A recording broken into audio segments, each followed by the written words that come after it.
이번 시간에는 트랜스폼 팔레트에 대해서 설명드리도록 하겠습니다. 자, 트랜스폼 팔레트를 공부해 볼 건데요. 트랜스폼 팔레트는 윈도우에서 들어가면 이렇게 하단에 있죠. 이 트랜스폼 팔레트는 오브젝트에 대한 변형에 대한 정보를 갖고 있습니다. 그죠? 자, 여기 오브젝트에서 이렇게 꺼내 가지고 사각형을 하나 꺼내 볼게요. 사각형을 하나 꺼내서 대략 그려 보겠습니다. 자, 이렇게 그린 이 사각형에 대해서 위치, xy 값, xy 값이죠. xy 값이 나와주고요. 그 다음에 wh, 그러니까 현재 위치입니다. 위치는 변하겠죠. 이렇게 옮겨보면 위치 값은 변하고요. wh도 현재 이게 사각형의 크기가 얼마인지 잘 모르겠다. 그러면 이렇게 보여준다는 거예요. wh. 그죠? 여기 상단에서도 보여줍니다. 상단에서도 그 값을 보여주고 있습니다. 자, 그렇게 한번 이해하면 되겠고요. 그럼 이것을 내가 10으로 맞추겠다. 그럼 이렇게 10 입력을 하면 정확하게 10으로 맞춰지겠죠. 예, 이게 체크가 되어 있으면 동시에 변할 테니까요. 체크를 해 놓으시면 될 거고, 각각 따로따로 하겠다 그러면 이거를 이제 풀고 하시면 되겠죠. 자, 이렇게 기본적인 부분을 할 수 있고요. 자, 이것을 한번 이동시켜 볼게요. 예, 여기서부터 여기까지가 10mm니까 10mm에 이동하자. 그죠? 10mm 이동하자. 그러면 여기 x값하고 y값이 있는데 x값 뒤에다가 이렇게 하는 겁니다. 뒤에다가 플러스 기호를 넣고, 네, 여기다가 10이라고 한 다음에 Alt 엔터. 예, 맥을 쓰시는 분은 옵션 엔터 이렇게 추면 어떻게 돼요? 오브젝트가 복사가 돼서 이동을 하게 되죠. 그죠? 네. 자, 이번엔 두 개를 선택을 해서 y축으로 y값이죠. y값에다가 플러스 10 이렇게 한 다음에 는이 됐네요. 자, 플러스 10 입력을 한 다음에 옵션 역시 Alt 엔터 이렇게 해주면 자, 정확하게 같은 거리로 이동을 하면서 복사가 된다는 것을 알 수가 있습니다. 옵션 엔터입니다. 자, 맥에서는 옵션 엔터, PC에서는 Alt 엔터 이렇게 되겠죠. Alt 누르고 엔터 키. 그러면 이런 식으로 사각형 형태가 만들어진다는 걸 알 수가 있겠고요. 자, 그 밑에는 이제 회전과 기울기입니다. 회전과 기울기. 그래서 역시 이것을 카피를 해서요. 하나를 카피를 해서 회전 값을 이렇게 다 다르게 한번 해볼게요. 자, 이렇게 잡아놓고, 자, 여기에다가 회전 값을 주는데, 여기를 클릭하시면 이렇게 값들이 나와 있고요. 그러면 클릭하면 회전이 들어가기도 하고요. 여러분들이 원하는 값을 직접 입력하셔도 됩니다. 마이너스 15 이렇게 하면 이렇게 오른쪽 방향으로 마이너스 값으로 회전이 되죠. 그죠? 자, 이것도 역시 직접 입력하고 싶다 그러면 마이너스 30 이렇게 해주면 기본적으로 회전이 된다는 거. 자, 반대로 여기 보면은 중요한 것 중에 하나가 회전에 보면은 여기 축이 있어요. 크기를 조정할 때도 마찬가지가 되는데, 자, 일단은 회전 부분을 말씀드릴 거니까 축을 여기다 놓고, 자, 여기다가 30 이렇게 입력하면 어떻게 돼요? 이 축을 중심으로 이렇게 회전하죠. 그죠? 네. 그래서 어떤 오브젝트를 어딘가에다 이렇게 갖다 놓고, 정확하게 갖다 놓고, 얘를 여기를 축을 중심으로 해서 이렇게 회전하고 싶다. 그러면 어떻게 해요? 네. 요 꼭지점이 이 꼭지점에 딱 맞닿도록 갖다 놓은 다음에 어때요? 이거를 중심축을 여기다 놓고요. 그 다음에 여기다 값을 45도 이렇게 해주면 어떻게 돼요? 자, 이 꼭지점에서 그대로 회전된다는 것을 알 수가 있습니다. 자, 이게 이제 회전의 중심축이에요. 이게 중요한 거겠죠? 예. 보통은 우리가 여전히 중심에다 놓고 작업을 한다는 거. 이렇게 보통 그렇게 되어 있습니다. 그죠? 자, 30도 그러면 자, 30도. 자, 이것은 60도. 그리고 이거는 90도니까 그냥 이 자리가 되겠죠? 네, 90도. 돌려봤자 소용없죠? 똑같습니다. 그 다음에 120도. 네, 120도. 그죠? 그러면 이제 얘네들을 여기다가 요 위치에다가 갖다가 한번 이렇게 갖다 놔볼게요. 요것도 갖다 놓고 요것도 이렇게 갖다 놓고, 그죠? 그리고 요것도 여기다 이렇게 갖다 놓고. 얘는 너무 얘랑 딱 맞아버렸네요. 그죠? 180도로 하면 되겠는데 120도가 아니라 150도. 네, 150도. 이렇게 해서 이렇게 갖다 놓으면, 네. 자, 얘는 좀 앞으로, 얘네 두 개가 뒤로 가야 되겠네요. 그죠? 그러면 orange print send to back이라는 명령을 눌러서 뒤로 보내기. 그죠? 네.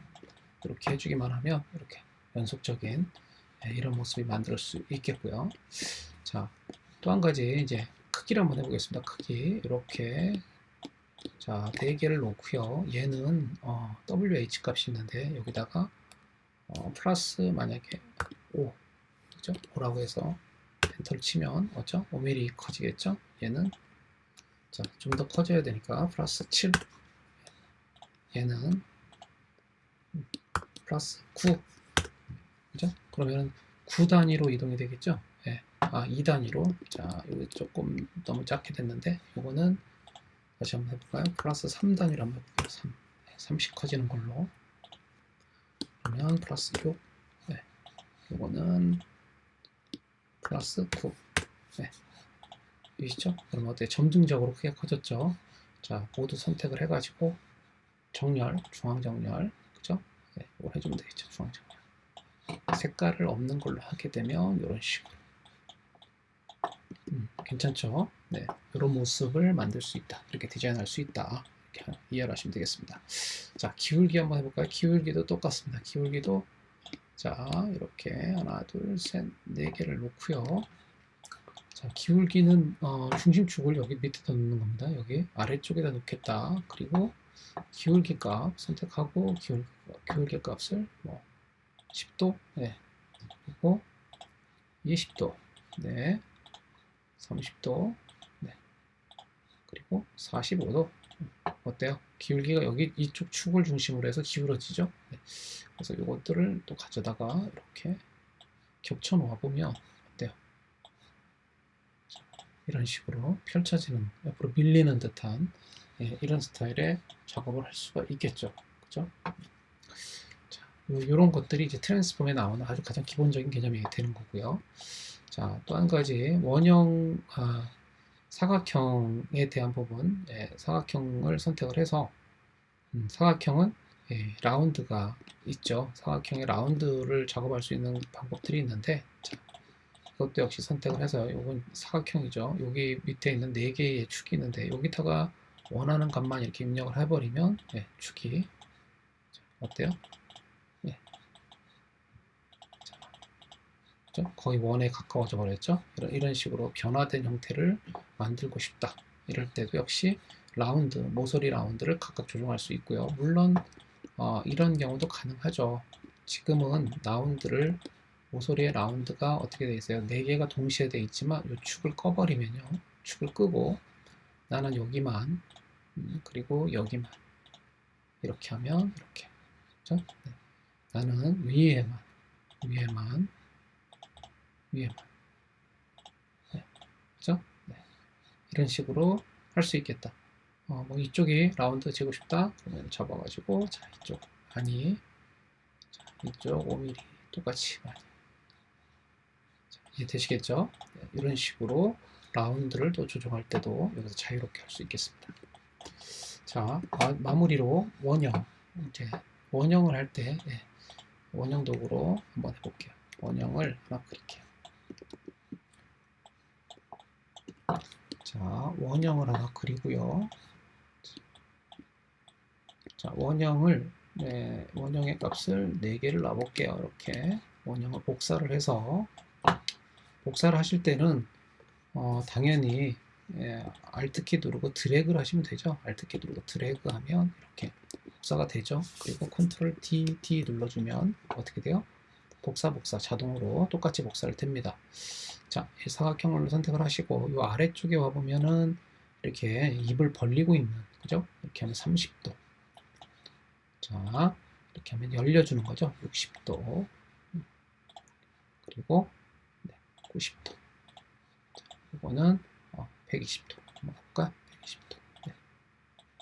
자, 되죠? 가능하죠? 자, 그러면 요것을 하나 카피를 할게요. 복사를 하나 해가지고 요것을 복사를 하나 하겠습니다. Ctrl C 카피를 하고요. Ctrl F를 누르면 그 위에 똑같은 원이 들어가죠. 그죠? 네.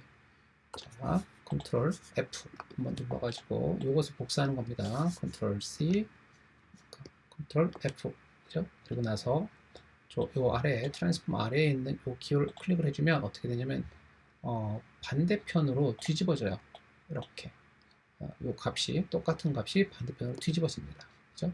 그래서 얘한테 새로운 파일을 입력해 줄 수 있겠죠. 이런 식으로, 그죠? 그래프 같은 거라든가, 그죠? 어떤 작업을 할 때 아주 깔끔하게 쉽게 작업을 할 수 있는, 그죠? 이런 조각을 만들 때도 역시 쉽게 작업할 수 있겠다. 이해되시겠죠? 네. 자, 마무리로 마지막에 있는 스케일 코너하고 스케일 스토크 이펙트 두 개 옵션이 있는데요. 요거는 스케일 스토크 같은 경우에는 이를테면 이런 부분입니다. 여기 사각형을 하나 복사를 해볼게요. 복사를 한 다음에 자, 이 사각형을 제가 크기를 키워보겠습니다. 이렇게. 자, 또 크기를 키워볼게요. 자, 이렇게 크기를 키웠을 때 이 사각형의 선의 두께는 어때요? 동일하죠? 네. 그런데 자, 똑같이 선택을 하고요. 트랜스폼에서 이 스케일 스토크 옵션을 체크를 하게 되면 체크를 합니다. 그렇게 하고 나서 이걸 복사를 안 했네요. 자, 복사를 하고 자, 이거를 크기를 키워볼게요. 어때요? 스토크의 두께가 굵어지죠. 이것도 마찬가지로 자, 하게 되면 어때요?